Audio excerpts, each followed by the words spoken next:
ஆண்டவர் உங்களை ஆசீர்வதிக்கும்படியாக வாழ்த்துகிறேன். பழனி சாமுவேல் அவர்களை மறுபடியும் ஆண்டவருடைய நாமத்தினாலே வாழ்த்தி வரவேற்கிறோம். இந்த நாளிலும் ஆண்டவருடைய வார்த்தைகளை அவர்கள் பகிர்ந்து கொள்வார்கள். ஆண்டவரும் இரட்சகருமாகிய இயேசு கிறிஸ்துவின் நாமத்தினாலே வந்திருக்கிற ஒவ்வொருத்தருக்கும் மனமார்ந்த நன்றியை நான் தெரிவித்துக் கொள்கிறேன்.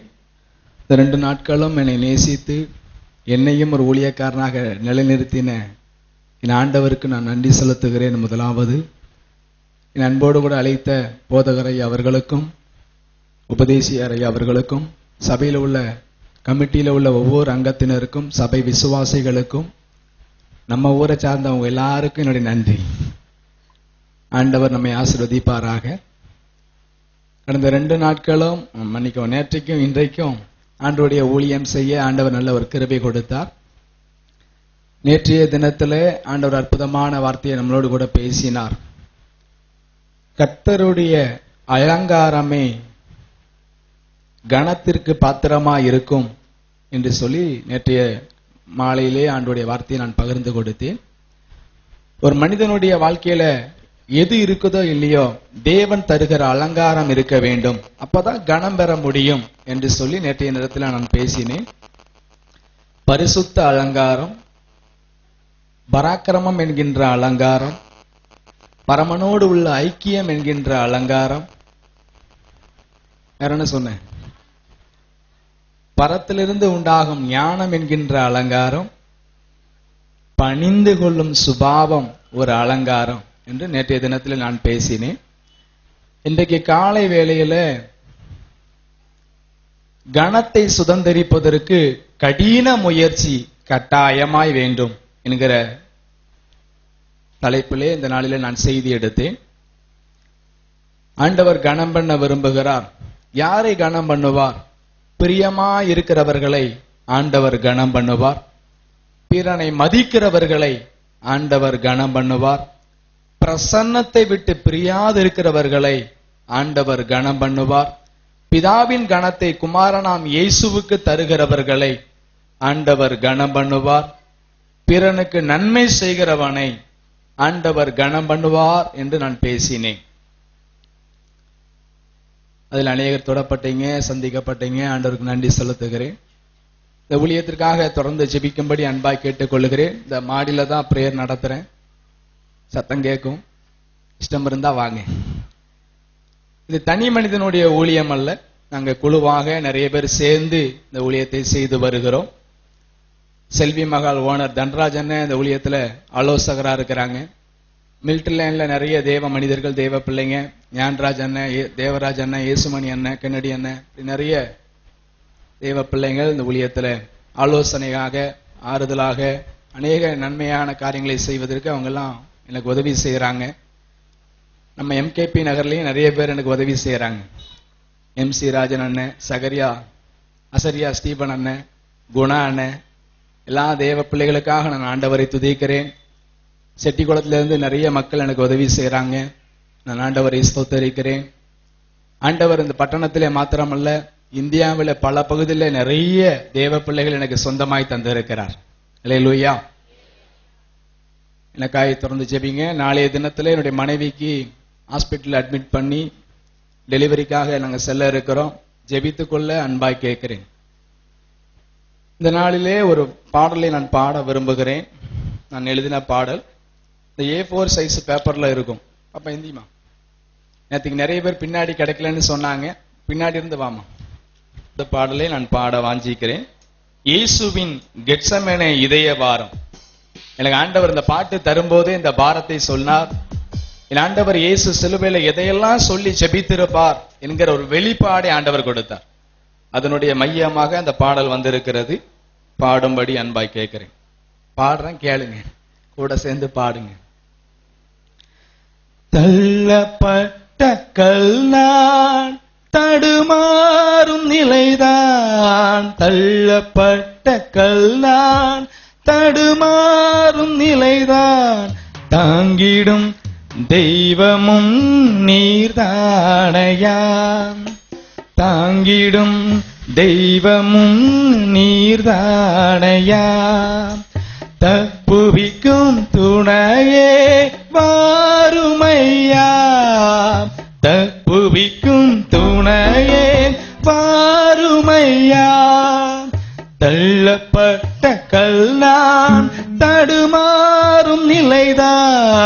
தள்ளப்பட்ட கல் நான், தடுமாறும் நிலைதான், தாங்கிடும் தெய்வமும் நீர்தானையா, தாங்கிடும் தெய்வமும் நீர்தானையா, தப்புவிக்கும் துணையே பாருமையா, தப்புவிக்கும் துணையே பாருமையா, ஆகாதவன் போல நானும் மாறிவிட்டேனோ, அடுப்பினடியில் கிடக்கும் பதர் சாம்பலானேனோ, ஆகாதவன் போல நானும் மாறிவிட்டேனோ, அடுப்பினடியில் கிடக்கும் பதர் சாம்பலானேனோ, ஆற்றி தேற்றி அரவணைக்க எவரும் இல்லையே,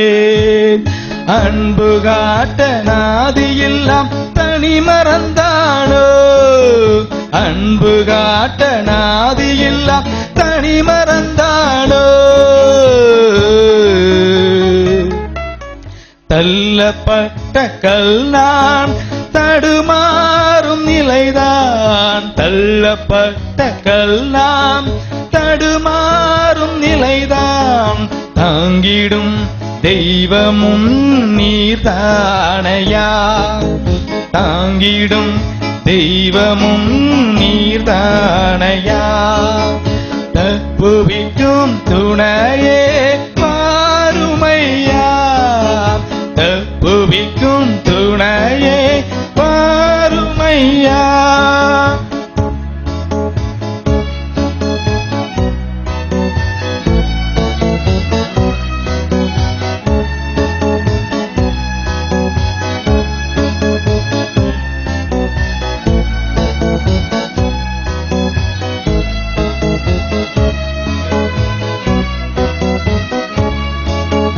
ஈகத்தில் வாழும் வாழ்க்கையினில் வாசமில்லையோ, இடுக்கண் செய்யும் மனிதர்களால் மோசம் போனேனோ, ஈகத்தில் வாழும் வாழ்க்கையினில் வாசமில்லையோ, இடுக்கண் செய்யும் மனிதர்களால் மோசம் போனேனோ, இன்னல் துன்பம் தாக்கும் போது கலங்குகின்றேனே, இதய பாரம் புரிந்து கொள்ள ஆட்கள் இல்லையே, இதய பாரம் புரிந்து கொள்ள ஆட்கள் இல்லையே,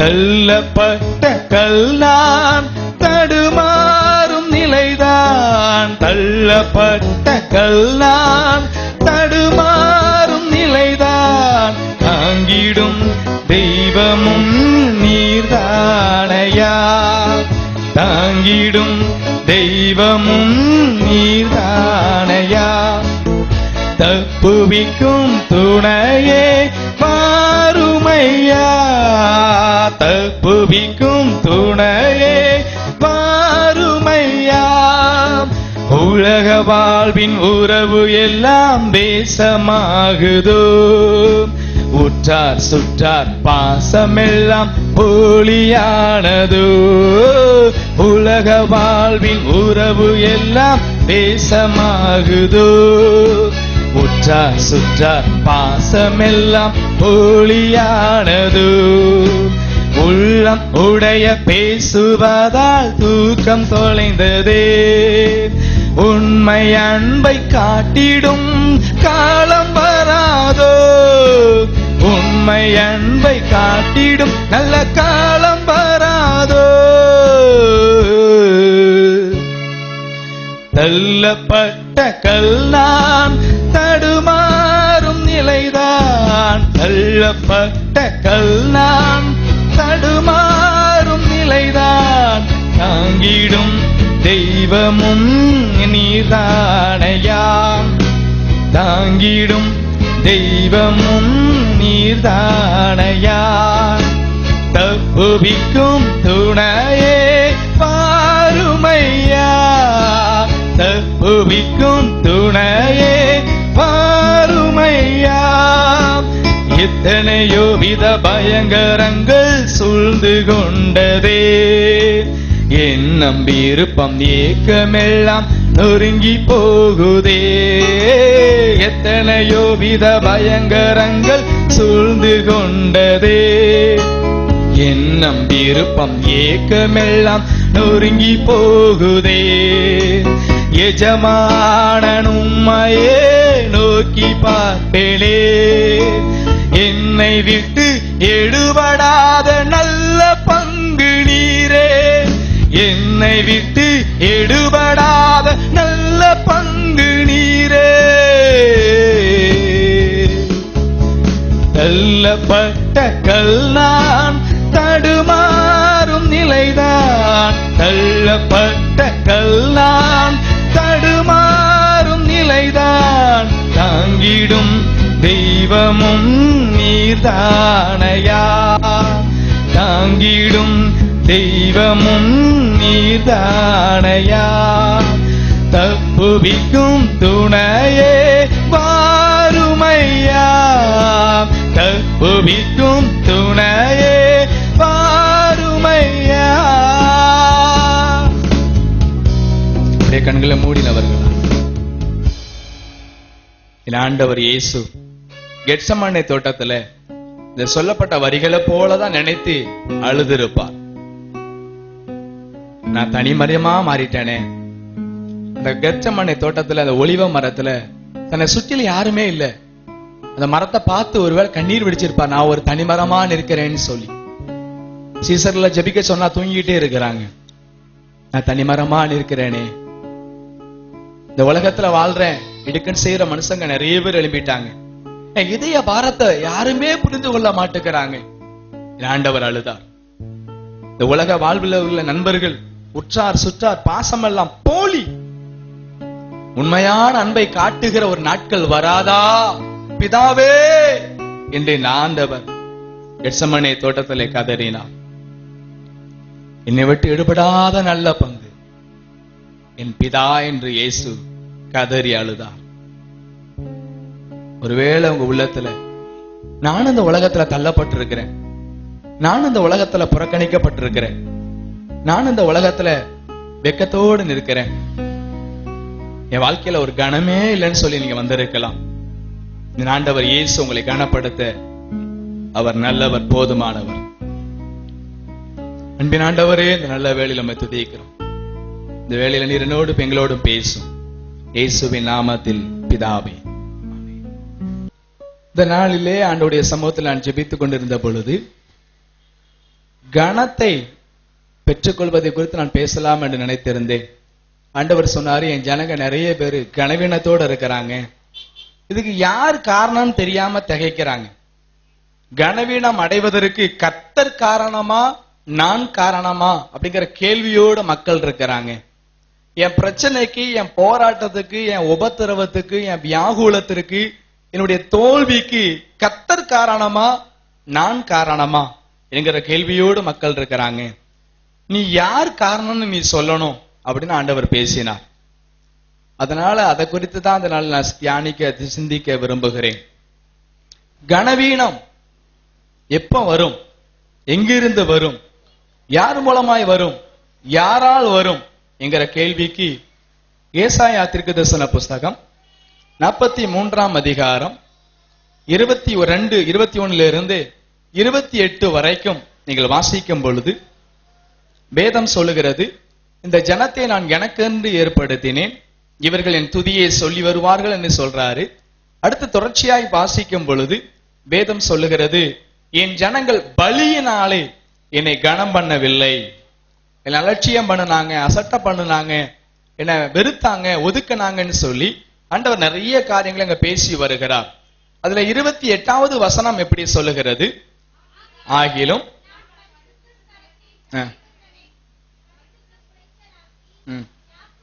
சொல்றாரு, நிந்தைக்கும் சாபத்துக்கும் ஒப்பு கொடுக்கிறேன் ஆண்டவர் பேசுகிறார்.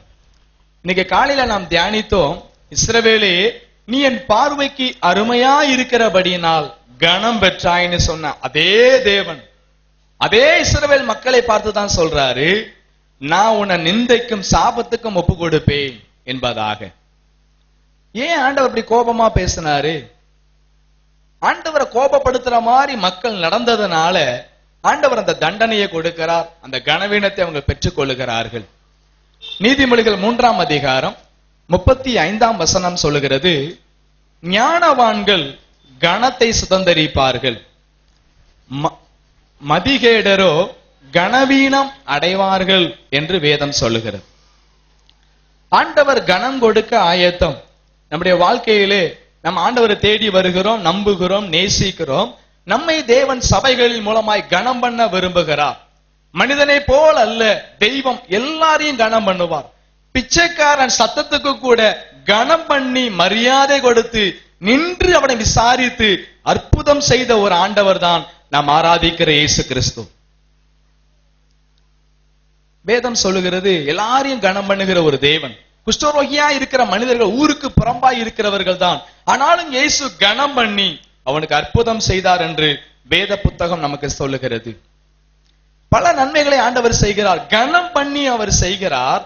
ஆனா சில வேளைகளிலே கனவீனம் மனிதனுக்கு ஏற்பட்டு விடுகிறது. பிரசங்கி 10ஆம் அதிகாரம் 1ஆம் வசனம் எப்படி சொல்லுகிறது, செத்த ஈக்கள் தைலக்காரனுடைய பரிமள தைலத்தை நாரி கெடுத்து போடும், ஞானத்திலும் கணத்தில், நல்லா கவனிங்க, ஞானத்திலும் கணத்திலும் பேர் பெற்றவனாயிருந்தும் சொற்ப மதியீனம் கனவீனப்படுத்திவிடும், நாரி போகும்படி செய்துவிடும். ஆண்டவர் சொல்றாரு, மதிகேட்டினாலே மனிதர்கள் கனவீனப்படுகிறார்கள், மதியீனத்தினாலே கனவீனப்படுகிறார்கள். ஆண்டவர் சொன்ன ஆன்சர் அதுதான். மத்தேயு 15ஆம் அதிகாரம் 8ஆம் வசனம் எப்படி சொல்லுகிறது,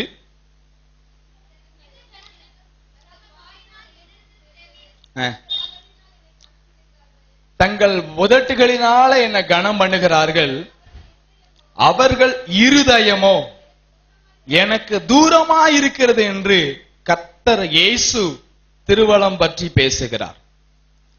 உதடுகளினாலே என்னை கனம் பண்ணுகிறார்கள், இருதயத்திலோ எனக்கு தூரமாய் இருக்கிறார்கள்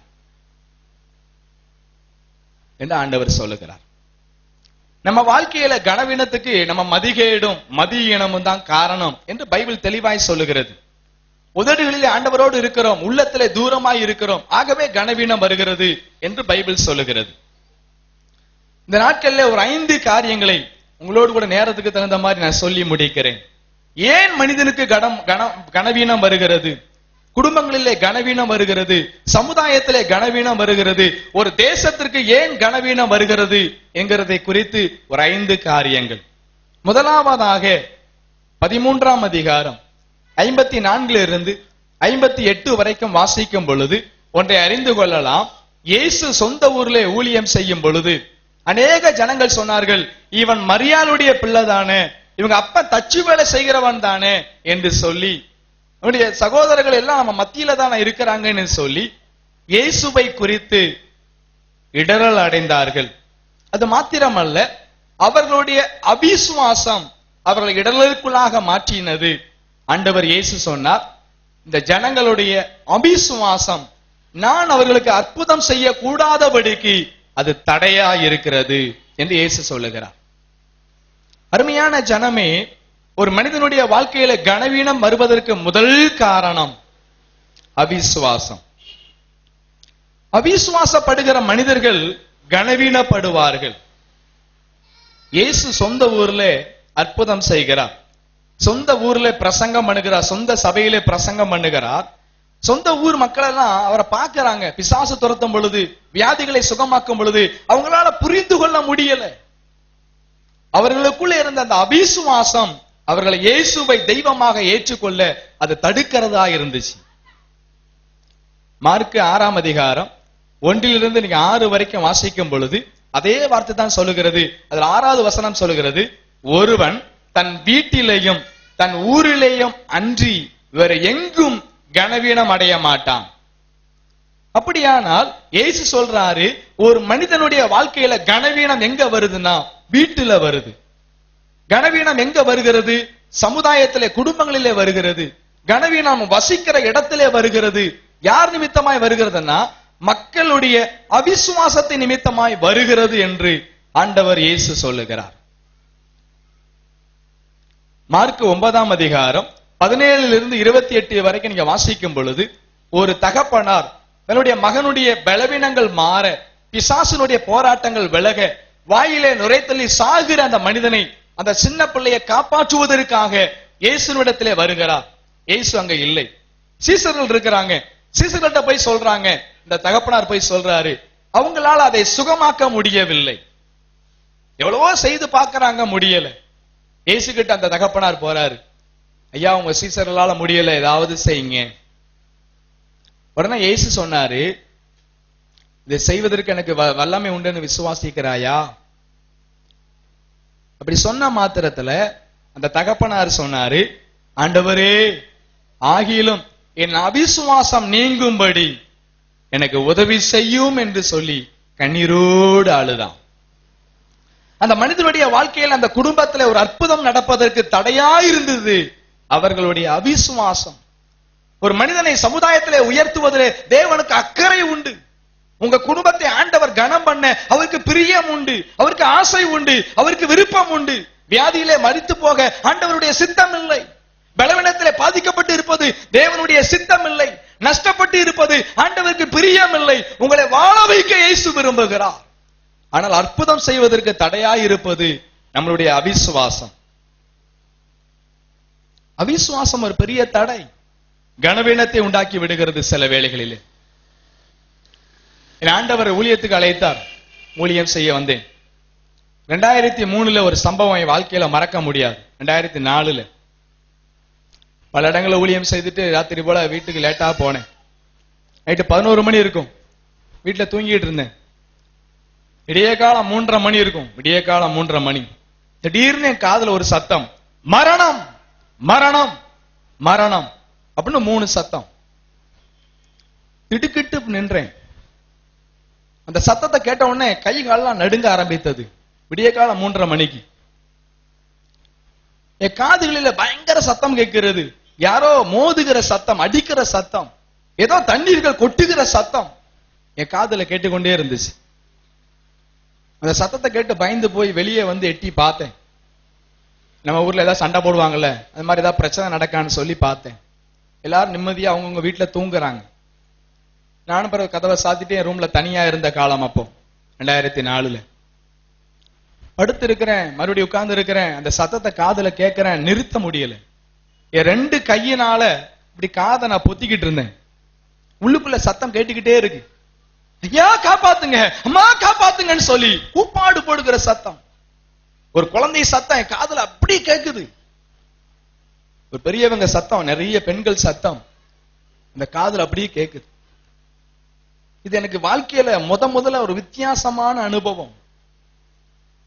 என்னால அதை விளங்கி கொள்ள முடியல, அதை கிரகிக்க முடியல. இதெல்லாம் நடக்குதா? நான் மெண்டல் மாதிரி ஆயிட்டேன்.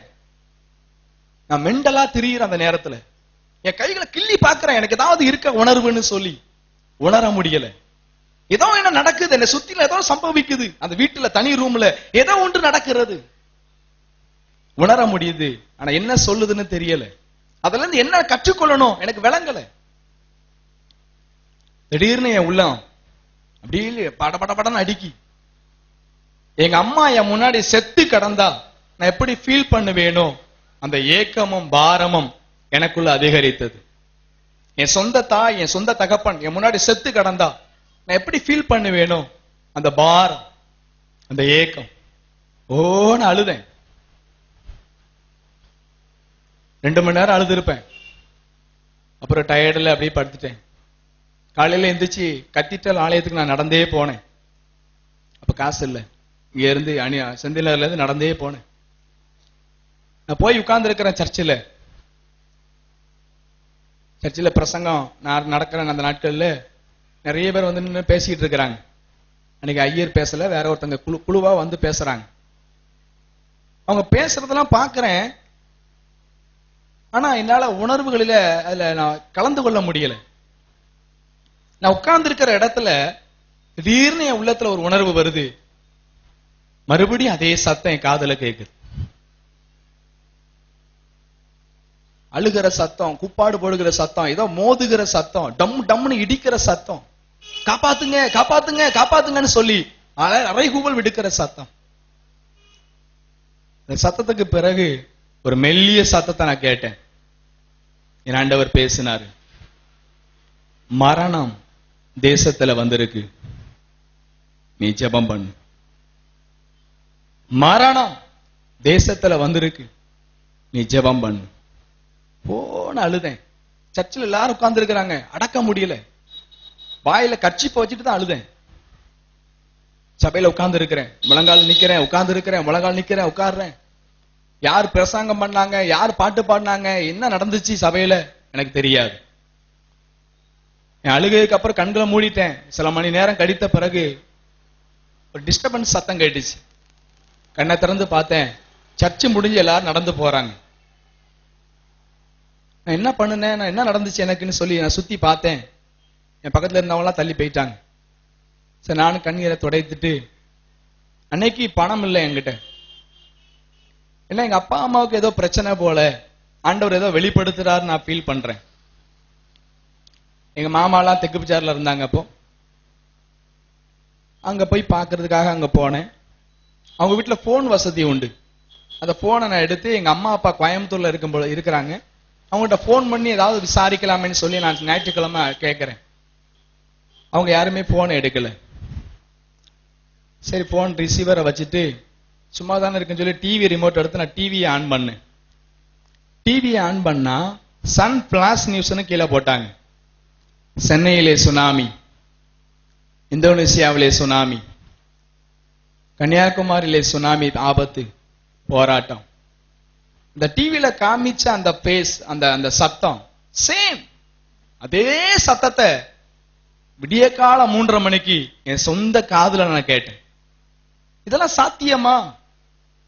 இப்படிலாம் தெய்வம் பேசுவாரா? எனக்கு அது வரைக்கும் தெரியாது. நானும் பைபிள் படிச்சேன், பிரசங்கம் பண்ணேன், அது வரைக்கும் எனக்கு தெரியாது. என் அவிசுவாசம் எனக்கு அதை மறைத்து விட்டது. அதை பார்த்த உடனே உள்ளம்லாம் அப்படி வேர்த்து, அப்படி சட்டையெல்லாம் நனையுது, அழுகிறேன். எங்க மாமா வீட்டுல அப்புறம் கொஞ்ச நேரம் உட்கார்ந்துட்டு கொஞ்சம் காசு கொடுத்தாங்க. அதை வாங்கிக்கிட்டு மாலை முரசு, தமிழ் முரசு பேப்பர்லாம் வாங்கிட்டு என் தனி ரூமுக்கு நான் போனேன். அந்த பேப்பரை பார்த்து விரிச்சு கிடந்து உட்கார்ந்துட்டு பார்த்தா நிறைய பிணங்கள், குவியல்கள். ஒரு வாரமா சாப்பிடாம அழுதேன், அழுதேன் அழுதேன், புரண்டேன். ஆண்டவர் ஒரு நாள் என்கிட்ட பேசினாரு, என் ரகசியத்தை நான் உனக்கு வெளிப்படுத்தினா உனக்கு ஏன் அவிசுவாசம் வருது? நீ ஏன் புரிந்து கொள்ள மாட்டேங்கிற? உங்க அம்மா அப்பாவை நினைச்சுதான் நீ அழுதாய். நீ ஒரு சுயநலவாதி. என் ஊழியக்காரன்னு சொல்லி உனக்கு நான் என்னை வெளிப்படுத்தினேன். நீ ஒரு சுயநலவாதியாக உன் சொந்த குடும்பத்தை நினைத்து அழுகிறாயே. எஜமான் கிட்ட நல்ல பேர் வாங்க தான் ஊழியத்துக்கு செய்யறோம். அவர் கூப்பிட்டு திட்டுறாரு, நீ ஒரு சுயநலவாதி, நீ ஒரு அவிசுவாசி. அதுக்கப்புறம் என் வாழ்க்கையில ஆண்டவர்ட்ட மன்னிப்பு கேட்டேன். தெரியாம நடந்துருச்சு, மன்னிச்சுக்கோங்க. 2 கொரிந்தியர் 4:4 சொல்லப்பட்டபடி பிசாசானவன் அவிசுவாசத்தினால நம்முடைய கண்களை சில வேளையில குருட்டாக்கி விடுகிறான். தீத்து 1:15 சொல்கிறது, சுத்தமாய் இருக்கிறவனுக்கு சகலமும் சுத்தமாய் இருக்கும், அவிசுவாசிகளுக்கு ஒன்றுமே சுத்தமாயிராது. அப்படிதான் எனக்கு வாழ்க்கையில ஒண்ணும் விளங்காத மாதிரி இருந்துச்சு அவிசுவாசம். 38 வருஷமா பெதஸ்தா குளத்துல கடந்தான் ஒரு மனுஷன். அவங்கிட்ட போய் ஆண்டவர் கேட்டாரு, நீ சுகமடைய விரும்புகிறாயா? அவன் அதே இடத்துல தான் இருக்கிறான். 38 வருஷமா பிரயாசப்பட்டு இருக்கிறான். அதே ஊர்ல தான் இருக்கிறான்.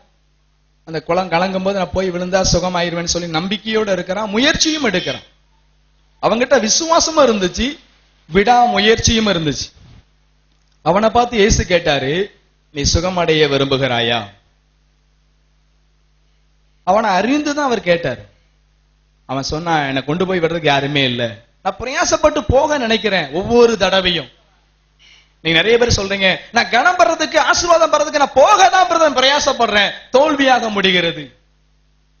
அவிசுவாசம். ஆனா அவனுக்குள்ள விடாமுயற்சி இருந்துச்சு. அதை கர்த்தர் பார்த்து அற்புதமாய் அவனை கனம் பண்ணினார். இப்போ படுக்கையை எடுத்துக்கொண்டு நட என்று ஆண்டவர் அற்புதம் செய்தார். அப்போஸ்தலனாகிய பவுல் இயேசு வாழ்ந்த நாட்கள்ல தான் வாழ்ந்தார். இயேசு ஒரு ஊர்ல பிறக்கிறாரு, வாழ்றாரு, ஊழியம் செய்யறாரு. அப்போஸ்தலனாகிய பவுல் சவுலா இருந்து ஒரு ஊர்ல பிறந்து வாழ்ந்து பைபிள் படிக்கிறார். கமாலியன் நியாயசாஸ்திரி கிட்ட உட்கார்ந்து நிறைய பைபிளை படித்தார். நிறைய பேர் பைபிள் எதுக்கு படிக்கிறாங்க? கேள்வி கேட்கறதுக்குன்னே படிப்பாங்க. சிலர் யாராவது கேள்வி கேட்டா பதில் சொல்லணுமே அப்படின்னு சிலர் படிப்பாங்க. சிலர் குதர்க்கமா கேட்கறதுக்குன்னே படிப்பாங்க. இவன்கிட்ட என்ன குறை சொல்லலாம், பைபிள் படி எப்படி சொல்லலாம் அப்படின்னு சொல்லி சில பைபிள் படிப்பாங்க. அப்படிதான் பவுல் படிச்சிருப்பாரு நான் நினைக்கிறேன். அதனாலதான் இயேசு செய்கிற ஊழியத்தை அப்போஸ்தலனாகிய சவுலாலே பவுலாய் மாறின பொழுது, மாறுவதற்கு முன்பு வரைக்கும் அவரால் ஏற்றுக்கொள்ள முடியல. இயேசு செய்யற ஊழியம், இயேசு அற்புதம் செய்யறாரு, இயேசு வியாதிகளை சுகமாக்குறாரு, குஷ்டரோகிகளை சுகமாக்குறாரு, பிசாசுகளை துரத்துறாரு. இது பழைய ஏற்பாட்டுல யாரும் செய்ததா கிடையாது. பிசாசு யாரும் துரத்துனாங்களா பழைய ஏற்பாட்டுல? சவுல் ஒருத்தருக்கு தாவீது துரத்தினாரு. இப்படி 1-2 சம்பவம் தான் சொல்லலாம், மெஜாரிட்டி இல்ல. இயேசு கிறிஸ்து ஆபிரகாம் என் நாட்களை காண ஆவலாய் இருந்தான், கண்டு களி கூர்ந்தான் என்ன ஆண்டவர் சொன்னார். எல்லாரும் சொன்னாங்க, ஏய் உனக்கு என்ன வயசு, எங்க ஆபிரகாம் ஐயாவுக்கு என்ன வயசு, எப்படி நீ பார்த்திருப்ப? ஓய்வு நாள்ல இயேசு சுகமாக்குனாரு. பைபிள் படி சரியா தப்பா? ஏமா சொல்லுங்க. இயேசு கிறிஸ்து ஓய்வு நாள்ல சுகமாக்குனாரு. பைபிள் படி தப்பா கரெக்டா? ஆண்டவர் பார்த்துட்டே இருக்கிறாரு. பைபிள் படி சரியா தப்பா? ரெண்டுமே இல்லையா? பைபிள் படி, பழைய ஏற்பாட்டு பைபிள் படி, சட்ட திட்டத்தின் படி அது சரியா தப்பா? நீங்களே 2 அணி ஆயிட்டீங்களா? இப்பவுமே எலெக்ஷன் வந்தாதான் வரும் பார்த்தா இப்பவும் வந்துருச்சு. வேதம் சொல்லுகிறது பைபிள் படி தப்பு மாதிரி தெரிஞ்சது. யாருக்கு? சவுலுக்கு. ஓய்வு நாள்ல சுகமாக்குறாரு. பைபிள் அப்படி இல்லையே. அதனாலதான் இயேசு அவரால் ஏற்றுக்கொள்ள முடியல. அந்த வேத அறிவு அவர் இயேசுவை காண்பதற்கு தடையா இருந்துச்சு. சில வேளைகளில் நாம் படிக்கிற பைபிள் ஆண்டவரோடு கூட நெருங்குவதற்கு தடையாக மாறிவிடும். வேதம் தான். அந்த வேதத்தை சரியா படிக்கலன்னா நமக்கு பிரச்சனை வந்துடும். இது எங்க பிரதர் பைபிள்ல போட்டிருக்கு? ஒருத்தன் கேட்டான் என்கிட்ட.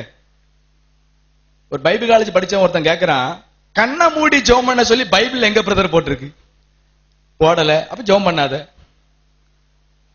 என்னமோ எல்லாம் பைபிள் படிதான் பாக்குற மாதிரி, பைபிள் படிதான் நடக்கிற மாதிரி சில சொல்லுவாங்க. பைபிள்ல எங்க பிரதர் போட்டிருக்கு? சில அவிசுவாசமான கேள்விகள், குதர்க்கமான கேள்விகள், விளங்காத கேள்விகள், விளங்கிக் கொள்ள முடியாத கேள்விகள். அப்போஸ்தலனாகிய பவுலாய் மாறுவதற்கு முன்பு சவுலாய் இருந்த அவருக்கு இயேசுவுடைய ஊழியத்தை புரிந்து கொள்ள முடியல. அந்த அறிவு அவருக்கு வரல. பைபிள் நல்லா தெரியும், ஏகப்பட்ட டாக்டரேட் பட்டம் வாங்கலாம் அந்த சவுல். பைபிள் நல்லா தெரிஞ்சவர் தான், ஆனா இயேசுவுடைய ஊழியத்தை ஏற்றுக்கொள்ள முடியல. காரணம் வேத அறிவு சில வேளைகளிலே அவிசுவாசமாய் மாற்றி விட்டது அவரை. கொலோசியர் 1:10 அவர் சொல்வாரு, தேவ அறிவிலே விருத்தி அடையுங்கள் என்று அவர் சொல்லுவார். வேத அறிவுனா என்ன? தேவ அறிவுனா என்ன? வேத அறிவு என்றால் என்ன? தேவ அறிவு என்றால் என்ன? வேத அறிவுன்னு சொன்னா படிக்கிறதுனால வர்றது வேத அறிவு. தேவ அறிவு என்றால் என்னன்னா தேவனை காண்பதினாலே, தரிசிப்பதினாலே, அவருடைய அனுபவத்தை அனுபவிப்பதினாலே வரக்கூடியது. வேத வசனத்தின்படி சவுல் இயேசுவை எதிர்த்தார், ஊழியத்தை எதிர்த்தார், பிரசங்கத்தை எதிர்த்தார், அற்புதங்களை எதிர்த்தார். அதே சவுல் தேவனாகிய ஆண்டவர் இயேசு காட்சி கொடுத்த பிறகு, அந்த தரிசனம் பெற்ற பிறகு அவனுடைய அவிசுவாசம் மாறினது. விசுவாசத்துக்குள்ளே வளர்த்தார் ஆண்டவர், பயிற்றுவித்தார். அந்த தரிசனம் தான் தெய்வ அறிவு. அறிவுக்காக பைபிள் படிக்காதீங்க, அன்புக்காக பைபிள் படிங்க. 1 கொரிந்தியர் 8:1 சொல்லுகிறது, அறிவு பெருத்தவன் அறிவு இருமாப்பை உண்டாக்கும், அன்போ பக்தி விருத்தியை உண்டாக்கும்.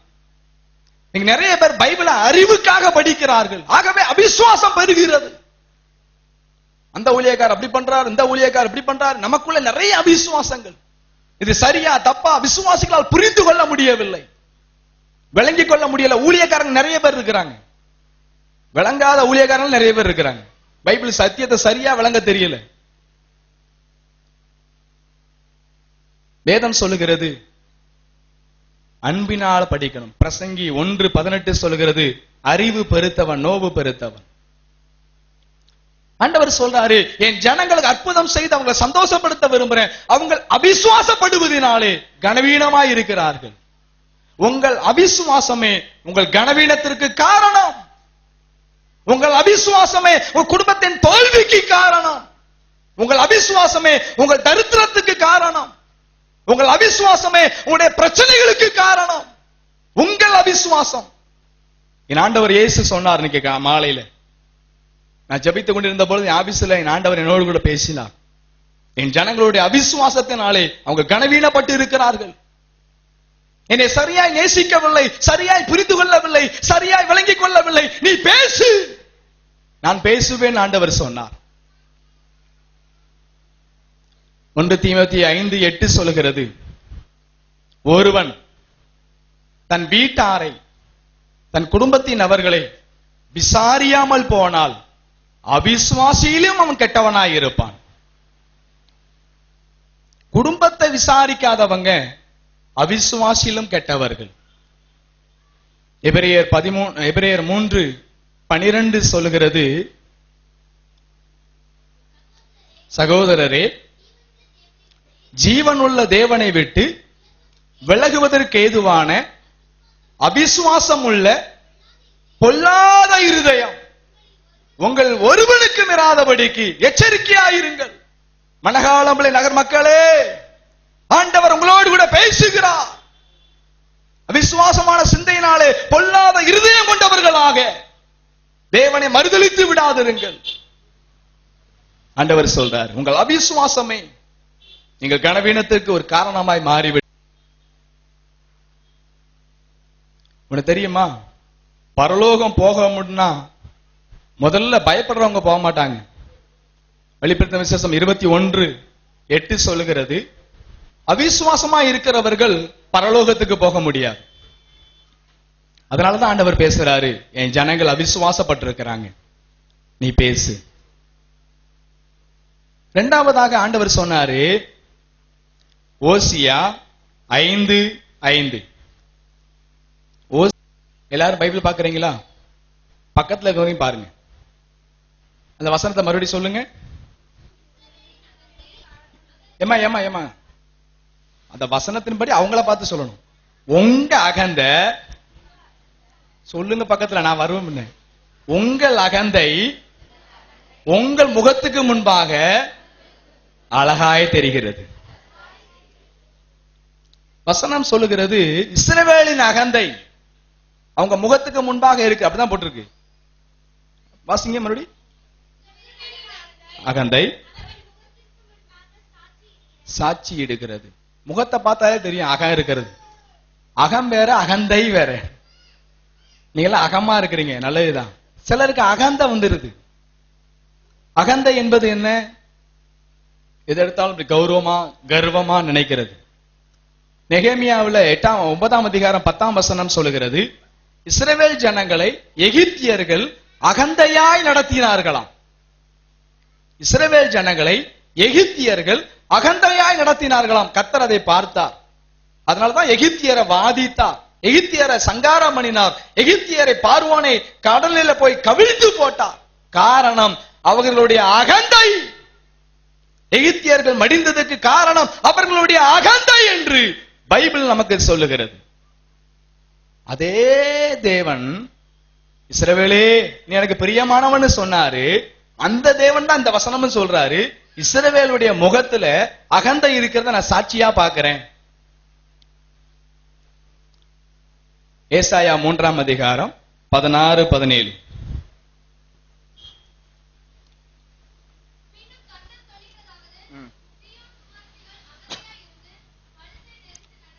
எவ்வளவு அழகா நடக்காங்க பாருங்க. ஏ அப்பா பாப்பா,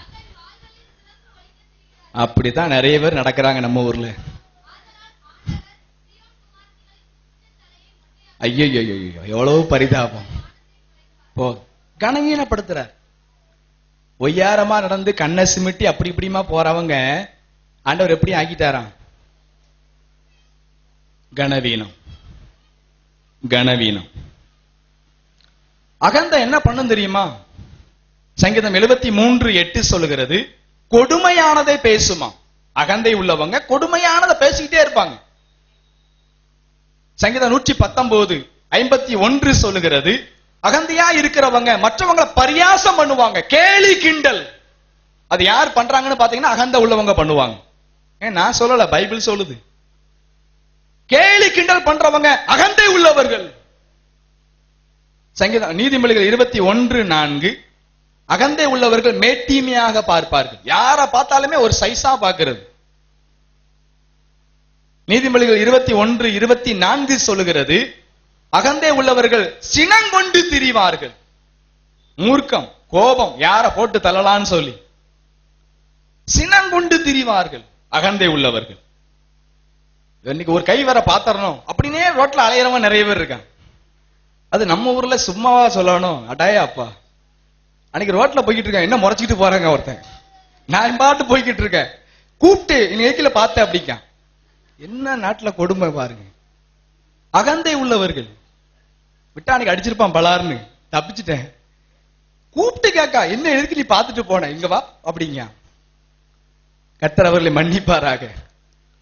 அப்பதான் கண்டுபிடிச்சேன் அகந்தை அவங்ககிட்ட இருக்கு அப்படின்னு. அகந்தை உள்ளவர்கள் பரியாசம் பண்ணுவாங்க, சினம் கொண்டு திரிவார்கள். ஹலோ, உங்களை பத்தி தான் பைபிள்ல சொல்லி இருக்கு. வசனம் சொல்லுகிறது, தானியேல் சொல்றாரு 4ஆம் அதிகாரம் 37 மன்னிக்கும், தானியேல் புஸ்தகத்துல 4:37 நேபுகாத் நேச்சார்ங்கிற ஒரு மன்னன் சொல்லுவாரு, அகந்தையாய் நடக்கிறவர்களை தாழ்த்த அவராலே ஆகும். அல்லேலூயா. ஹலோ, நேபுகாத் நேச்சார் கதை தெரியுமா உங்களுக்கு?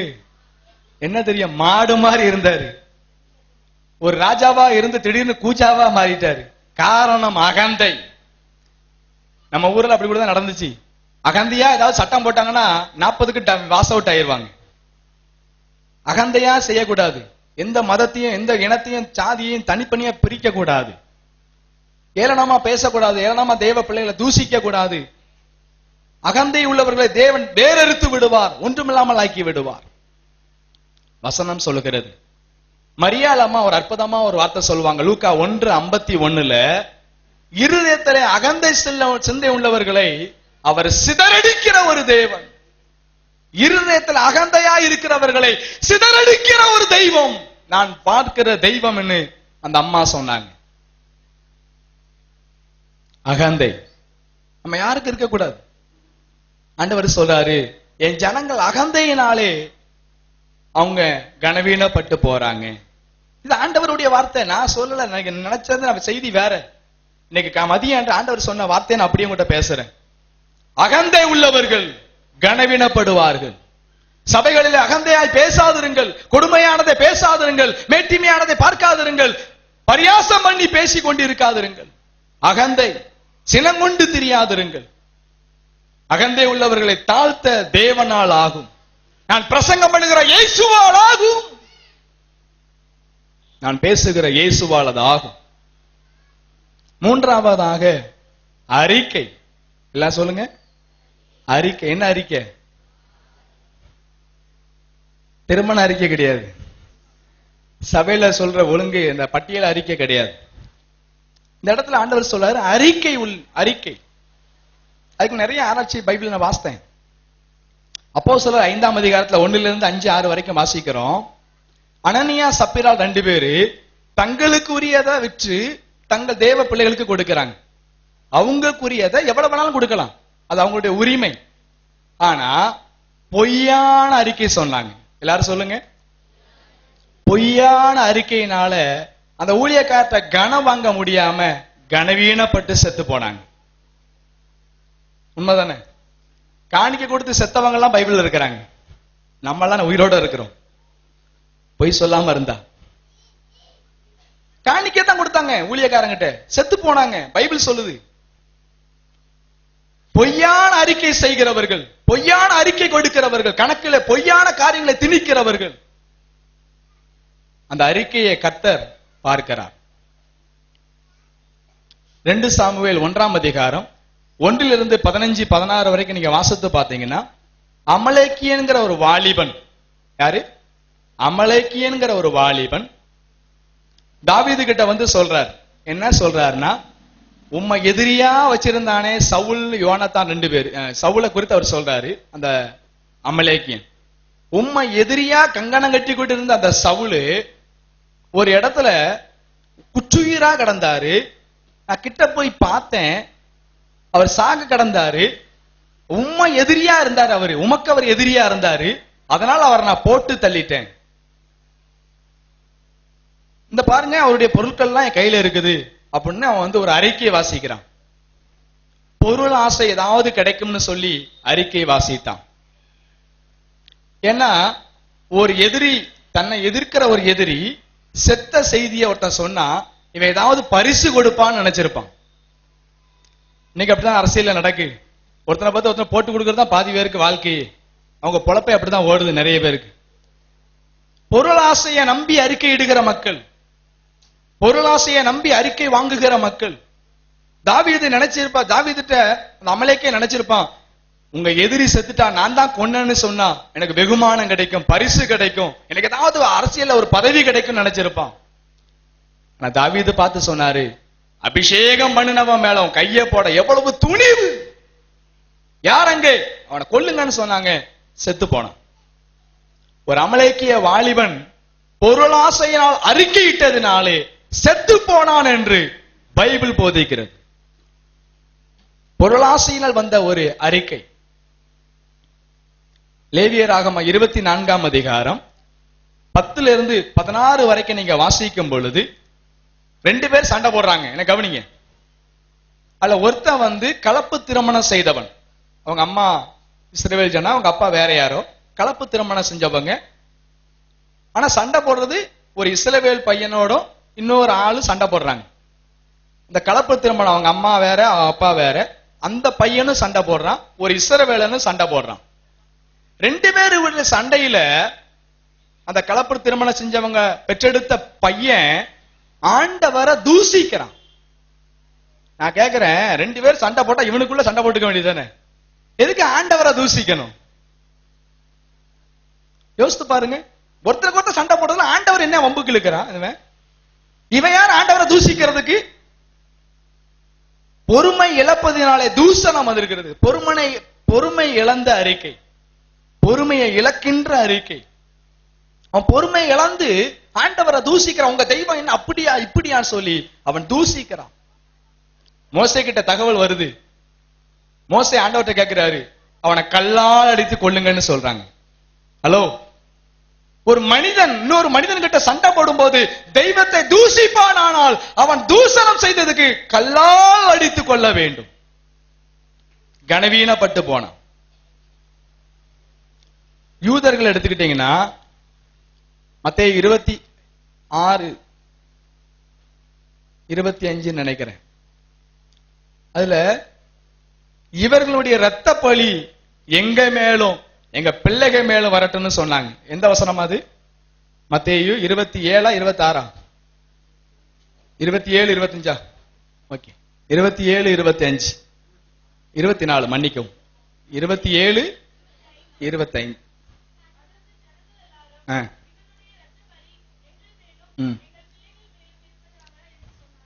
பாருங்க. பொறுப்பற்ற அறிக்கை. என்ன அறிக்கை? வாயை திறந்து சொல்லுங்க. பொறுப்பற்ற அறிக்கை. இந்த இயேசுநாதர் சாவுக்கு எங்க மேல பழி வரட்டும், எங்க பிள்ளைங்க மேல பழி வரட்டும்னு வாயினால பொறுப்பற்ற அறிக்கை செய்தார்கள் யூதர்கள். இன்னைக்கு வரைக்கும் இஸ்ரவேல்ல ரத்த ஆறு ஓடுகிறது. இன்னைக்கு வரைக்கும் சாபம், இன்னைக்கு வரைக்கும் கொலை, இன்னைக்கு வரைக்கும் ரத்த ஆறுகள் ஓடுகிறது. காரணம் பொறுப்பற்ற அறிக்கை வாயினால் சொன்னதினாலே. அதுக்கு ஆண்டவர் காரணம் கிடையாது, அறிக்கை தான் காரணம். ஆண்டவர் சொன்னாரு, நம்ம ஜனங்களுக்குள்ள அறிக்கை எப்படி இருக்குது? நீதிமொழிகள் 28:13 சொல்லுகிறது, தன் பாவத்தை மறைக்கிறவன் வாழ்வடைய மாட்டான், அறிக்கை செய்து விட்டு விடுகிறவனோ. அப்ப தன் பாவத்தை ஆண்டவர்கிட்ட அறிக்கை செய்யும் பொழுது அவர் இரக்கம் தருவார். யாக்கோபு 5:16 சொல்லுகிறது, தங்கள் குற்றங்களை ஒருவருக்கு ஒருவர் அறிக்கை செய்யும் பொழுது சொஸ்தம் உண்டாகும். அல்லேலூயா. தங்கள் குறைகளை குற்றங்களை ஒருவருக்கு ஒருவர் செய்கிற அறிக்கை. நான் உங்க மேல மனஸ்தாபமா இருக்கேன், மன்னிச்சுக்கோங்க. உங்க மேல நான் காய்மாலமா இருக்கேன், மன்னிச்சுக்கோங்க. உங்க மேல நான் பொறாமையா இருக்கேன், போட்டியா இருக்கிறேன், என்ன மன்னிச்சுக்கோங்க. அப்படி சொல்லுகிற அறிக்கையை ஆண்டவர் கேட்க விரும்புகிறார். நம்ம ஊர்ல நிறைய பேர் செய்வதில்லை, ஆகவே கனவீனப்படுகிறோம். ஆண்டவர் சொன்னாரு, நான் சொல்லல. ஆண்டவர் சொன்ன வார்த்தை. யோவான் சொன்னாங்க, ஒரு வார்த்தை சொன்னாரு. யோவான் 1:20 நான் கிறிஸ்து அல்ல என்று அவன் அறிக்கை செய்தான். நான் கிறிஸ்து அல்ல, நான் தெய்வம் அல்ல, நான் ஒரு ஊழியக்காரன், வழியை ஆயத்தம் பண்ண ஒரு வந்த ஊழியக்காரன், நான் தெய்வம் அல்லன்னு சொல்லி அந்த யோவான் ஸ்நானகன் அறிக்கை செய்தான். அந்த அறிக்கையை கர்த்தர் பார்த்தார். நீங்க நிறைய பேர் பாருங்க, ஊர்ல நான் தான் தெய்வம்னு சொல்லி தன்னை வணங்குவதற்கு ஜனங்களை ஏவுகிறார்கள். எந்த மதமா இருந்தாலும் மார்க்கமா இருந்தாலும் தெய்வம் தெய்வம் தான், மனிதன் மனிதன் தான். எந்த ஒரு மனிதனும் தெய்வத்துக்கு சமமாக மாற முடியாது. எத்தனை அடிகளார் வந்தாலும் தெய்வத்துக்கு சமமாக மாற முடியாது.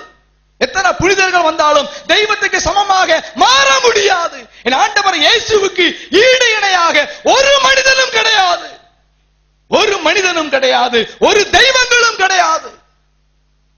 ஆண்டவர் சொன்னார், யோவான் ஸ்நானகன் சொன்னார், நான் கிறிஸ்து அல்ல, நான் தெய்வம் அல்ல. அப்போஸ்தலர் 14:12-14 பார்க்கிறோம். பவுல அங்க இருக்கிற ஜனங்கள்லாம் சொன்னாங்க, மெர்க்குரி. மெர்க்குரிங்கிறது தெய்வத்தினுடைய பேர். அவர் செய்யற ஊழியத்தை பார்த்து, அற்புதங்களை பார்த்து, அவர் பார்த்த மாத்திரத்துல மெர்க்குரி மெர்க்குரின்னு சொன்னாங்க. பர்னபாவை பார்த்து சொன்னாங்க, யூபிட்டர் யூபிட்டர்னு சொன்னாங்க. அந்த ஊழியக்காரங்க சட்டையை கிழிச்சுக்கிட்டாங்க. எங்களை ஏன் தெய்வமா பார்க்கிற? தெய்வம் ஒருவர் இருக்கிறார், இயேசு. தெய்வம் ஒருவர் இருக்கிறார், உனக்காக மரித்த ஒரு இயேசு, உனக்காக ஜீவனை கொடுத்தவர் இயேசு. அவரை அறிக்கை செய். நான் சாதாரணமான ஒரு மனிதன், மனிதனை தெய்வமாக்காதே. இந்திய தேசமே, மனிதனை தெய்வமாக வணங்காதே. அது உனக்கு சாபம், அது உனக்கு சாபத்தை உண்டாக்கும். எந்த மனிதனும் தெய்வமாக முடியாது. என் ஆண்டவர் இயேசுவுக்கு இணையாக எந்த மனிதனும் நிற்க முடியாது. சில இடத்துல பார்ப்பேன், காந்தி படம் இருக்கும், எம்ஜிஆர் படம் இருக்கும், அண்ணா படம் இருக்கும், காமராஜர் படம் இருக்கும், நடுவுல இயேசுநாதர் படமும் இருக்கும். ஆண்டவர் அருவருக்கிறார். கர்த்தர் சொல்றாரு, தன்னை தெய்வமா காண்பிக்கிற மனிதங்க உலகத்துல நிறைய பேர் இருக்கிறாங்க. அந்த அறிக்கை செய்யறாங்க. அப்போஸ்தலர் 2:3-4 அதிகாரத்தை பாருங்க. சீசர்கள் சொல்வாங்க, தங்கள் தெய்வம் இயேசுன்னு அறிக்கையிட்டாங்க. எபிரேயர் 11:13, சங்கீதம் 119:54 சொல்கிறது, நாங்கள் பரதேசிகள் என்று அறிக்கையிட்டார்கள். எல்லாரும் கையை பிடிச்சு சொல்லுங்க, நான் ஒரு பரதேசி. நல்லா சொல்லுங்க, நான் ஒரு பரதேசி, நீ ஒரு பரதேசி. எத்தனை வீடு இருந்தாலும், எத்தனை கார் இருந்தாலும் மேல கொண்டு போகாது, மேல கொண்டு போகாது. அவங்க அறிக்கையிட்டாங்க, அப்படி நாங்கள் பரதேசிகள் என்று சொன்னார்கள். இந்த அறிக்கையெல்லாம் நம்ம செய்யும் போதுதான் கர்த்தர் நம்ம மேல கனம் கொடுப்பார். 4வது அருவருப்பு. என்ன வெறுப்பு? அருவருப்பு. ஆண்டவர் எதையெல்லாம் அருவருக்கிறார் தேசத்துல, உங்க வாழ்க்கையில எதையெல்லாம் அருவருக்கிறார்? உபாகமம் 7ஆம் அதிகாரம் 25, 26, 27 வசனத்தை பார்க்கும் பொழுது விக்கிரகத்தை ஆண்டவர் அருவருக்கிறார். யாத்திராகமம் 20ஆம் அதிகாரத்துல 1 நீங்க வாசிக்கும் பொழுது ஒரு 4-5 வசனங்கள் ஆண்டவர் சொல்வாரு, எனக்கு மகிமையா இணையா எந்த ஒரு பொருளையும் நீ வைக்காதே, அதை வணங்காதே, அதை நம்பாதே, அதை யோசிக்காதே, அது உனக்கு அருவருப்பாய் இருக்கும். என் பார்வையிலே அது அருவருப்பு. ஒன்றை அறிந்து கொள்ளுங்கள், தெய்வத்தால் உருவாக்கப்பட்ட நம்மளே ரொம்ப அழகா இருக்கிறோம். அதனாலதான் ஃபேர் அண்ட் லவ்லி எல்லாம் போடுறோம். அதனாலதான் 100க்கு 100 தடவை இல்ல 50 தடவை 200 தடவை 500 தடவை கண்ணாடியை நின்று அப்படி பாக்குறோம். நம்மளே அவ்வளவு அழகா இருக்கிறோமே, நம்ம உண்டாக்குன தெய்வத்தை போய் ஒரு பாம்பு உருவத்திலையும் பள்ளி உருவத்திலையும் பாச்சா உருவத்திலையும் எலி உருவத்திலையும் குரங்கு உருவத்திலையும் வணங்கும் பொழுது உண்டாக்குன தெய்வத்தை கேவலப்படுத்துவதற்கு சமானம். உருவாக்கின தெய்வத்தை அவமானப்படுத்துவதற்கு சமானம். ஆண்டவர் சொல்றாரு, இந்திய தேசத்துல அப்படிப்பட்ட அருவருப்புகளை மனிதர்கள் செய்கிறார்கள். அவங்க தெய்வம் நம்பி செய்றாங்க ஒரு பக்கத்துல, ஆனா ஆண்டவர் பார்க்கிறாரு, அது என் பார்வையில அருவருப்பு. அந்த அருவருப்பு செய்யறதுனாலதான் கனவீனப்படுகிறார்கள். அருவருப்பு. விக்கிரகம். கழுதையை பார் யோகம் வருங்க. அழகா போட்டிருக்கான் கழுத படத்தை. கழுதையை பார் யோகம் வரும், குரங்க பார் குட்டியான போடுவாங்க. எந்த மிருகமும் தெய்வமாக முடியாது, எந்த மனிதனும் தெய்வமாக முடியாது, எந்த புனிதர்களும் தெய்வமாக முடியாது. மரியாள் தெய்வமாக முடியாது, புனிதர்கள் தெய்வமாக முடியாது, பரிசுத்தவான்கள் தெய்வமாக முடியாது. என்னை உண்டாக்கின தெய்வம் இயேசு ஒருவரே மெய்யான தெய்வமும் நித்திய ஜீவனுமாய் இருக்கிறார்.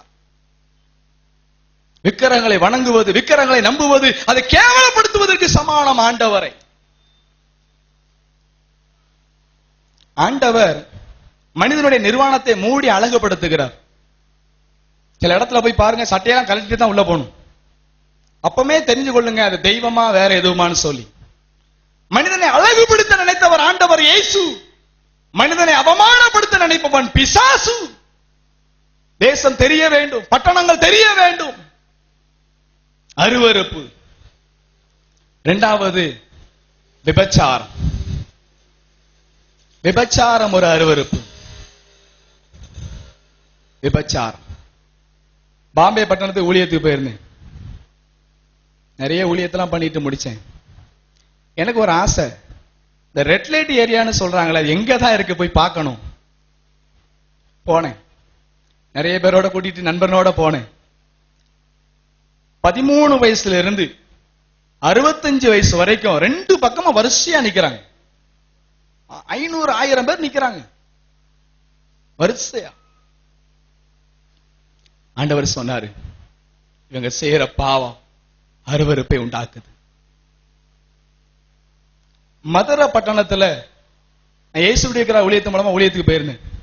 விபச்சாரிகள் மத்தியில ஊழியம் செய்ய, விபச்சாரிகள் தொழிலா செய்யறாங்க. அவங்க கிட்ட பிரசங்கம் பண்ணி சில நன்மைகளை செய்ய நாங்க போயிருந்தோம் மனமாற்றத்திற்காக. நான் தான் பிரசங்கம் பண்ண போயிருந்தேன். செய்யற தொழில கர்த்தர் ஆசீர்வதிப்பாருமா அப்படின்னா பிரசங்கம் பண்ண முடியும். அவங்க ஒவ்வொருத்தரையா நின்று பேசுறேன். அதுல ஒவ்வொருத்தரும் சொன்ன கதையெல்லாம் கேட்டா அழுக வந்துடும். என் புருஷன் தாங்க அவன்கிட்ட தள்ளி விட்டாரு. அந்த அம்மா சொன்னாங்க, அந்த ராணிங்கிற அம்மா, என் புருஷன் தான் என்னை விட்டு போட்டார். என் சுகத்துக்கு ஆசைப்பட்டு நான் வரல, கட்டாயம் பண்ணாங்க.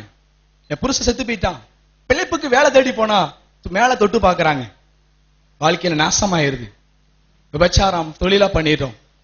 அந்த அம்மா சொன்னாங்க, மதுரையில மாத்திரம் 7000 பெண்கள் எங்க சங்கத்துல அங்கத்தினரா இருக்கிறாங்கன்னு சொன்னாங்க. வீடுகள்ல இருக்கிறாங்க, வெளியே தெரியாது. 7000 பெண்கள். ஒரு காலத்துல எல்லாரும் சொல்லுவாங்க, நாமக்கல்ல எய்ட்ஸ் தான் அதிகமா இருக்காங்க பிரதர், சேலத்துல எய்ட்ஸ்காரங்க அதிகமா இருக்காங்கன்னு சொல்லுவாங்க. கடந்த 3 வருஷமாக திருநெல்வேலி நம்பர் 1 எய்ட்ஸுக்கு. தெரியுமா உங்களுக்கு? நம்ம திருநெல்வேலி பட்டணம் எய்ட்ஸுக்கு முதலிடமா இருக்கிறது தமிழகத்துல. போலீஸ் ஸ்டேஷன்ல கேட்டு பாருங்க, டாக்டர் போய் கேட்டு பாருங்க. திருநெல்வேலி பட்டணத்துல கிராமத்துல பாம்பேனுடைய இறக்குமதி. விபச்சாரம். ஒருத்தன் சாப்பிட்டுட்டு கீழே போட்ட எச்சி இலைய சாப்பிடுறதுக்கு அருவருப்பா இல்லை? அதுபடிதான் விபச்சாரம் பண்றாங்க. ஒருத்தன் சாப்பிட்டுட்டு கீழே போட்ட எச்சி இலைய இன்னொருத்தன் எடுத்து சாப்பிட நினைக்கிறான். விபச்சாரம், அருவருப்பு. ஆண்டவர் சொல்றார், அது அருவருப்பு. அடுத்தவர் மனைவியை அபகரிப்பது அருவருப்பு.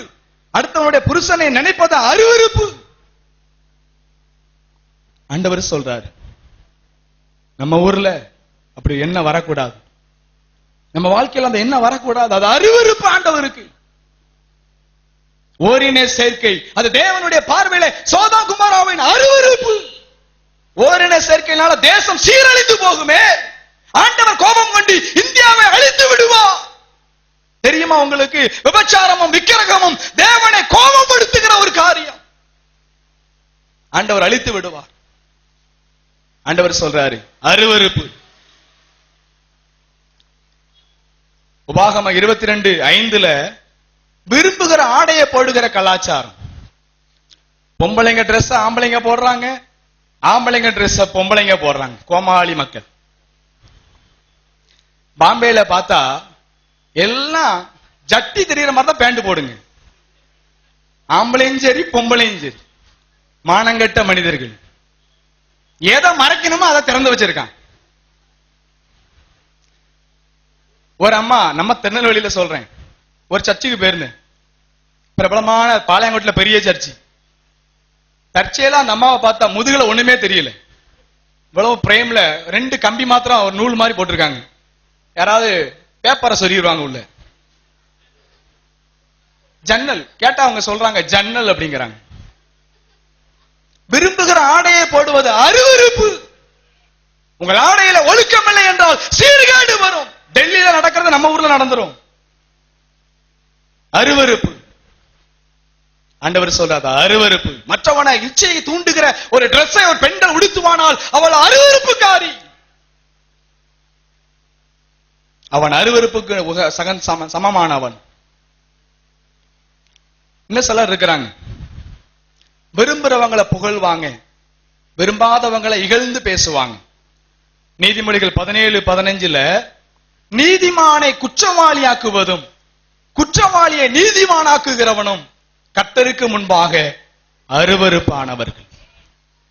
ஒரு நீதிமான குற்றவாளியை சொல்வதற்கு உனக்கு என்ன துணிவு? ஒரு ஊழியக்காரனை பேசுவதற்கு உனக்கு என்ன யோக்கியதை இருக்குது? ஒரு ரவுடிய நல்லவன்னு சொல்றான், ஒரு நல்லவனை கெட்டவன்னு சொல்றான். காலத்துக்கு முன்னே தீர்ப்பு செய்யாதிருங்கள். காலத்துக்கு முன்னே யாதொன்றை குறித்து தீர்ப்பு சொல்லாதிருங்கள். அது தேவனுக்கு முன்பாக அருவருப்பு. ஆண்டவர் மனகாவலம்பிள்ளை நகருக்கு சொல்லுகிறார், அது அருவருப்பு. ஒரு ஜாதி தலைவனை நல்லவன்னு சொல்ற, ஒரு சாதாரணமான ஊழியக்காரனை கேவலமாய் பேசுகிறார். அது அருவருப்பு. அது அருவருப்பு. ஆண்டவர் வெறுக்கிற பாவம். ஆண்டவர் வெறுக்கிற பாவம். வேதத்தை கேளாதவனுடைய ஜெபத்தை ஆண்டவர் அருவருக்கிறார்.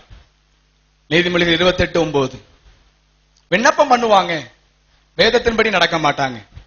ஜெபத்தை ஆண்டவர் அருவருக்கிறார். கடைசியா அடிமை என்கிற வார்த்தையை நான் பேச விரும்புகிறேன். அடிமை. எரேமியா 2ஆம் அதிகாரத்துல 13, 14, 15 வசனத்தை வாசிக்கும் பொழுது ஆண்டவர் சொல்லுவாரு, என் ஜனங்கள் அடிமையா போறாங்க. எதனால? அவங்க எனக்கு 2 தீமை செஞ்சாங்க. ஒன்னு, என்னை விட்டுட்டு போனாங்க. இன்னொன்று, தங்களுக்காக ஒன்றை தெரிந்து கொண்டார்கள். அதனால அவங்க அடிமைகளாக மாறினார்கள் அப்படின்னு ஆண்டவர் சொல்லுவார். அடிமை. ஆண்டவர் இயேசு சொன்னாரு, யோவான் 8ஆம் அதிகாரம் 34ஆம் வசனத்துல, பாவம் செய்கிறவன் பாவத்துக்கு அடிமையாயிருக்கிறான். ஒரு குடிகாரன் அந்த குடி வெறியில் அடிமைப்பட்டு இருக்கிறான். ஒரு ஸ்மோக் பண்ணுகிறவன் ஸ்மோக் பண்ணுவதற்கு அடிமையாய் இருக்கிறான். லஞ்சம் வாங்குகிறவன் லஞ்சத்திற்கு அடிமையாய் இருக்கிறான். பாவம் செய்கிறவன் பாவத்திற்கு அடிமை. இன்னைக்கு நிறைய ஜனங்க அப்படி அடிமைப்பட்டு இருக்கிறதுனாலதான் பணங்களை எல்லாம் அதுல போட்டுருதாங்க. கனவீனப்பட்டு குடும்பம் தத்தளிக்கிறது. ஆண்டவர் காரணம் கிடையாது. பாவம் ஒரு மனிதனை கனவீனப்படுத்தும். நீதிமொழிகள் 22:7 சொல்லுகிறது, வாங்குகிறவன் கொடுக்கிறவனுக்கு அடிமை. வட்டிக்கு வாங்குறாங்க, வட்டிக்காரன் வீட்டு வாசல நின்று காரணம் அடிக்கான். வட்டி என்னாச்சு? வட்டியை தாரியா வேற எதுவும் தாரியான்னு கேட்கிறான். வாங்கினவன் கொடுத்தவனுக்கு அடிமை. இந்திய தேசமே ஒரு கடனாளி தேசமா மாறிக்கிட்டு இருக்கு. ஏகப்பட்ட பணத்தை வெளிநாட்டுல வாங்கிட்டாங்க. நம்ம எல்லாருமே அடிமைகளா வித்துக்கிட்டு இருக்கிறாங்க. நாட்கள் செல்ல செல்ல அடிமை. வாங்கினவன் கொடுத்தவனுக்கு அடிமை. நீங்க பாருங்க, எல்லா பேங்க்லயும் இலவசமா லோன் தராங்க. வாஷிங் மிஷின் வாங்கணுமா, லோன்ல வாங்கிக்கோங்க பிரதர். வீடு வேணுமா, லோன்ல வாங்கிக்கோங்க பிரதர். லோன் அலைய விடுவாங்க பின்னாடி. வாங்கினவன் கொடுத்தவனுக்கு அடிமை. கடன் வாங்காதிருங்கள். அல்லேலூயா.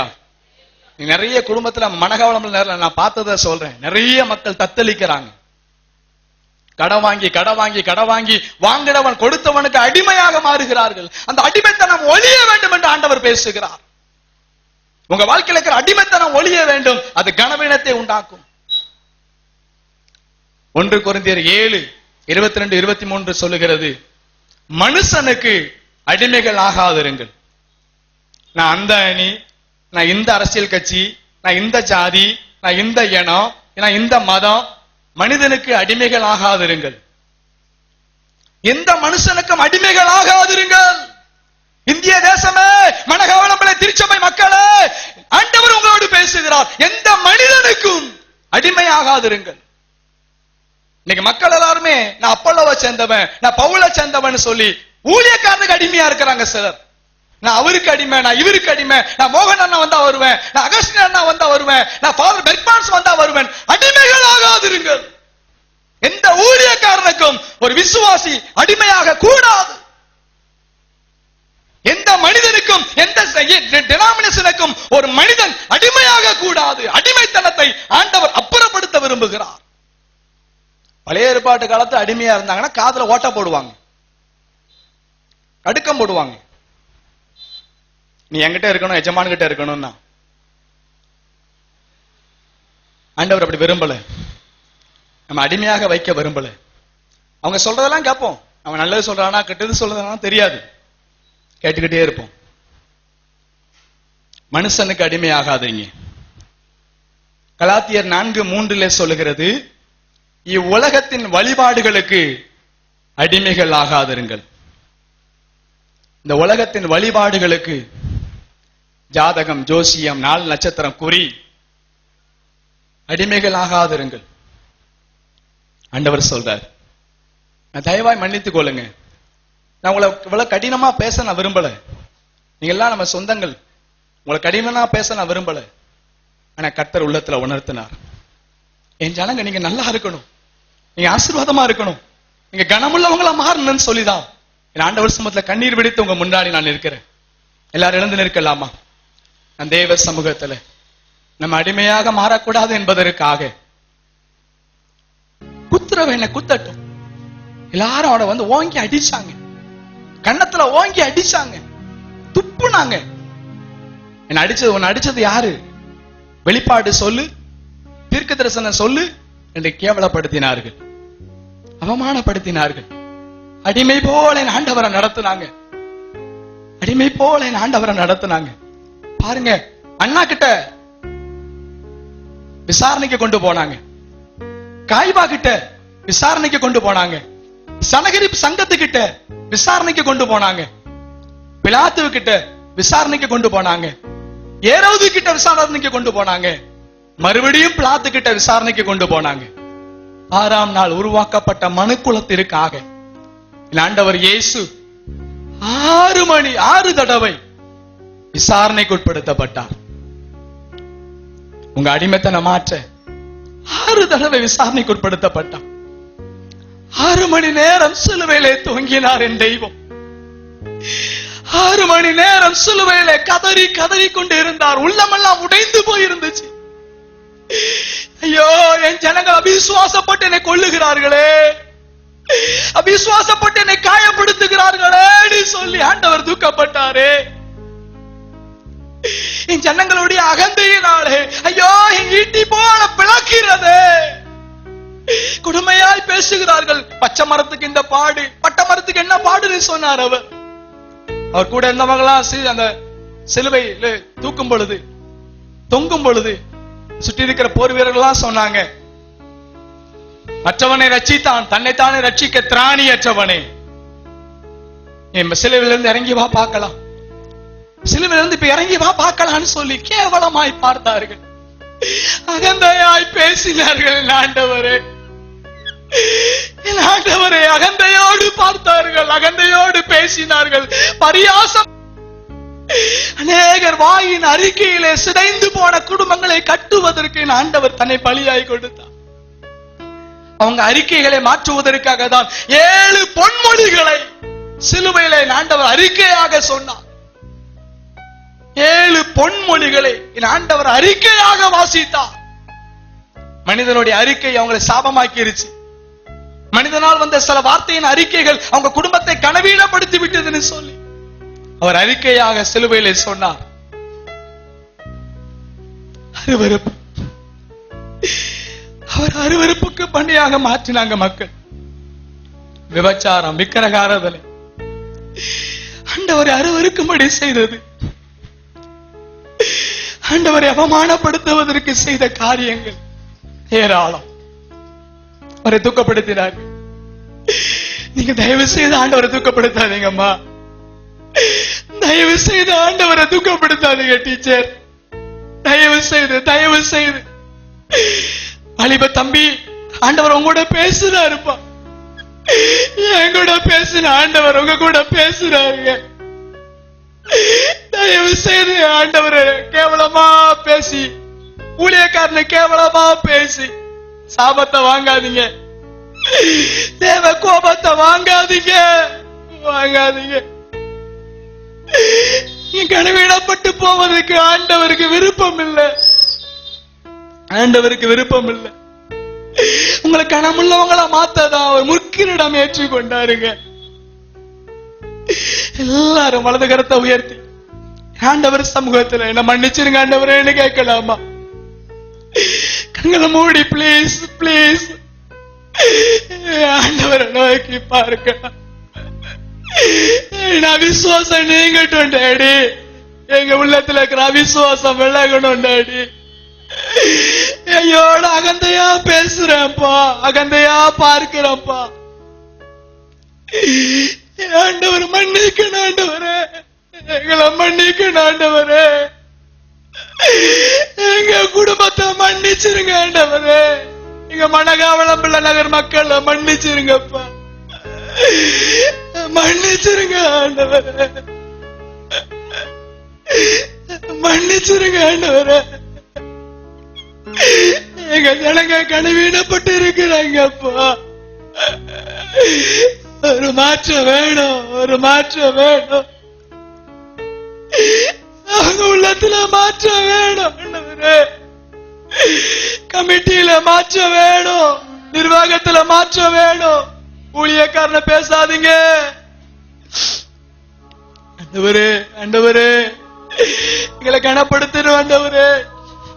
எங்க வாயின் அறிக்கைகள் தாறுமாறா இருக்க கூடாது, அவிசுவாசமான அறிக்கையா இருக்க கூடாது, மற்றவங்களை காயப்படுத்துற மாதிரி இருக்க கூடாதுப்பா.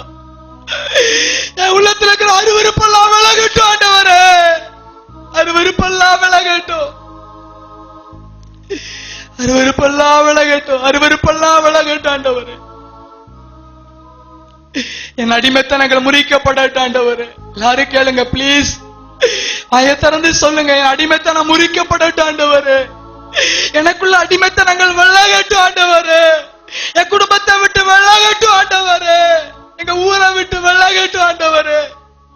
இயேசுவின் நாமத்தினாலே, இயேசு கிறிஸ்துவின் நாமத்தினாலே ஆண்டவரே, ஜனங்களுடைய கனவீனங்கள் மாறுவதாக, எல்லா போராட்டங்களும் மாறுவதாக, எல்லா குழப்பங்களும் மாறுவதாக ஆண்டவரே. அர்ப்பணிக்கிறோம், அர்ப்பணிக்கிறோம் ஆண்டவரே, கரத்துல அர்ப்பணிக்கிறோம் ஆண்டவரே. ஆவியானவரே, உங்க கரத்துல ஒப்பு கொடுக்கிறோம். எல்லாரும் பைபிளை கையில் எடுத்துக்கோங்க. உங்க வேதத்தை அசட்டை பண்ண மாட்டாண்டவரே, உங்க வேதத்தை அசட்டை பண்ண மாட்டாண்டவரே. சொல்லுங்க, உங்க வேதத்தை அருவருக்க மாட்டாண்டவரே. பழனியா இருந்தா நான் இத்தனை வசனத்தை மனப்பாடமா சொல்றேன்னா, நீங்க எத்தனை வசனம் சொல்லலாம், எத்தனை வசனத்தை நீங்க தியானிக்கலாம், எத்தனை வசனத்தை நீங்க படிக்கலாம். ஆண்டவர் உங்களோட பேசுறார். வசனத்துல பசிதாக மாறுங்க, வசனத்துல விருப்பமா இருங்க, வசனத்துல நாட்டமா இருங்க. வசனத்துல பற்றி கொள்ளுங்க, வசனத்தை நம்புங்க. வசனத்துல நித்திய ஜீவன் உண்டு. வசனம் உங்களை வாழ்வழிக்கும், வசனம் உங்களை உயர்த்தும், அவர் உங்களை போஷிப்பார். எல்லாரும் வலது கரத்தை உயர்த்தும். என் தரித்திரம் மாறணும்னு சொல்லுங்க. என் ஆவிக்குரிய வளர்ச்சி மாறும், வறட்சி மாறணும். என் ஜெப வாழ்க்கையில வறட்சி மாறணும். என் குடும்பத்தில் இருக்கிற வறட்சிகள் மாறணும். இயேசுவின் நாமத்தினால, இயேசுவின் நாமத்தினால. எல்லாரும் சொல்லுங்க, வாய்களை திறந்து, இயேசு கிறிஸ்துவின் நாமத்தில் எனக்குள்ள இருக்கிற வறட்சிகள் மாறணும், அவிசுவாசங்கள் மாறணும், அருவருப்புகள் மாறணும், அகந்தையான எண்ணங்கள் மாறணும். என் புருஷனுக்கு மாறணும், என் மனைவிக்கு மாறணும், என் பிள்ளைகளுக்கு மாறணும், எங்க சமுதாய தலைவர்களுக்கு மாறணும், எங்க கமிட்டியில உள்ளவர்களுக்கு மாறணும், எங்க குருவானவருக்குள்ள இருக்கிற தேவனுடைய ஆசீர்வாதம் பெருகணும். ஆண்டவரே, இயேசு கிறிஸ்துவின் நாமத்தினால கர்த்தாவே எங்களை ஆசீர்வதிப்பீராக, இந்த சபையை ஆசீர்வதிப்பீராக, இந்த பட்டணத்துக்கு ஆசீர்வாதமா இருக்கும்படி நான் இவர்களை மனதார வாழ்த்துகிறேன். ஆண்டவரே, கர்த்தருடைய கிரீடம் உண்டாவதாக, இவங்க படிப்பிலே மேன்மை உண்டாவதாக, உயர்வு உண்டாவதாக, விடுதலை உண்டாவதாக. இயேசு கிறிஸ்துவின் நாமத்தினாலே பொருளாதாரத்திலே ஒரு மாற்றங்களும் முன்னேற்றமும் இயேசுவின் நாமத்திலே உண்டாவதாக. எல்லா பலவீன கட்டுகளும் இயேசு கிறிஸ்துவின் நாமத்தினாலே இப்பொழுதே விலகுவதாக. இப்பொழுதே தெய்வீக சுகம் உண்டாவதாக. நரம்புகளுக்குள்ளாக, எலும்புகளுக்குள்ளாக, சதைகளுக்குள்ளாக, திசுக்களுக்குள்ளாக, அணுக்களுக்குள்ளாக கர்த்தருடைய ஆளுகை உண்டாவதாக. கர்த்தருடைய வல்லமை உண்டாவதாக. தெய்வீக சுகம் உருவாகட்டும். ஆண்டவரே, be thou the healer, Lord. இயேசுவின் நாமத்தினாலே சுகம் உண்டாவதாக. சுகப்படுத்துவீராக. வாழ்க்கையை வாழ்ந்திருக்க பண்ணும். படிக்கிற பிள்ளைகளுக்கு ஞானத்தை தாரும், கிருபைகளை தாரும். திருமணத்துக்காக ஆயத்தப்பட்டிருக்கிற பிள்ளைகளுக்கு இந்த வருஷத்துல மேன்மை உண்டாவதாக, கனம் உண்டாவதாக, காரியங்கள் கைகூடி வர பண்ணப்படுவதாக. இயேசு கிறிஸ்துவின் நாமத்தினால திருமண தடைகள் விலகுவதாக. பிள்ளை பாக்கியத்துக்காய் காத்திருக்கிற பிள்ளைகளுக்கு ஒரு அற்புதம் செய்வீராக. ஆண்டவரே, கனம் உண்டாவதாக. வெக்கப்பட்ட சூழ்நிலையில உடைய ஜனத்தாரை உயர்த்துவீராக. கனம் உண்டாவதாக. உடைய பிள்ளைகளை மனதார வாழ்த்துகிறோம். ஆசீர்வதியும் இயேசு கிறிஸ்துவின் நாமத்தினாலே.